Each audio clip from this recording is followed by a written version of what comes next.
Jardin d'Évennes est porté à bout de bras par Sylvie Neve. Elle nous présente son travail avec les difficultés du chemin à parcourir pour respecter une économie loyale. Aujourd'hui, elle s'adresse à tous et surtout à ceux qui sont issus d'un milieu ouvrier dit pauvre. Elle s'adresse à toutes les femmes qui ne supportent pas le statut de sexe faible. Et elle s'adresse à ceux qui décident si une entreprise peut être digne d'intérêt, les collectivités, les institutions, les politiques. Cette vidéo va démontrer cela et présenter le projet de développement que Sylvie souhaite transmettre et accomplir avec vous. Je suis une petite fille d'ouvrier et j'ai appris très tôt en fait à faire. J'ai travaillé et c'était vraiment le maître mot de la famille. J'ai commencé à travailler à l'âge de 18 ans et j'ai parcouru énormément de métiers, de milieux différents. J'ai 56 ans, 3 filles.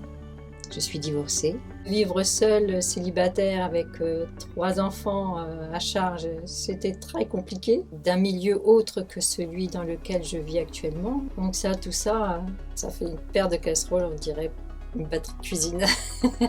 J'ai embrassé l'activité agricole en 1990.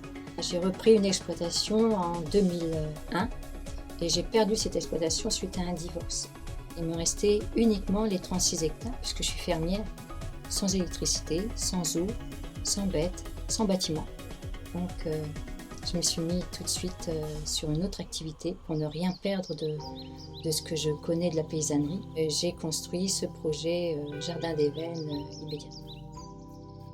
L'activité des plantes médicinales, c'est vraiment quelque chose qui a germé depuis longtemps, mais là, c'était le moment de pouvoir mettre à profit cette envie en fait de faire fructifier des savoirs ancestraux. Et puis le Pays de Bray qui est un grand patrimoine végétal. Donc il y a une partie cultivée, c'est 80 espèces environ. J'avais compté, c'est 84 espèces exactement, qui sont cultivées sur à peu près 1 hectare. Et j'ai à peu près 45 espèces qui sont cueillies à l'état sauvage, dans les haies, en désherbant, sur mon territoire en fait, là où je travaille. Je n'ai pas d'emprunt, j'autofinance tout. J'ai acheté 1 hectare d'herbage, un bâtiment pour viabiliser cet hectare, j'ai construit un séchoir, j'ai acheté un véhicule. Tout ça, c'est autofinancé.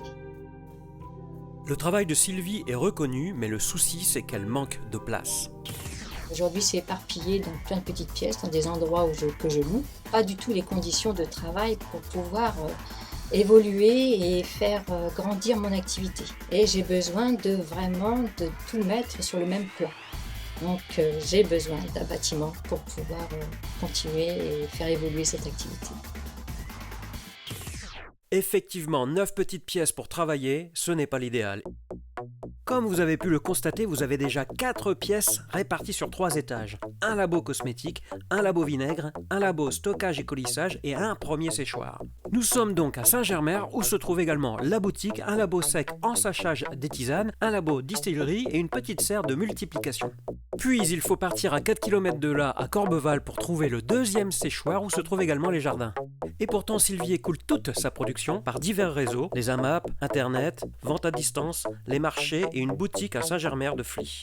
80% du chiffre d'affaires provient de la vente directe aux particuliers.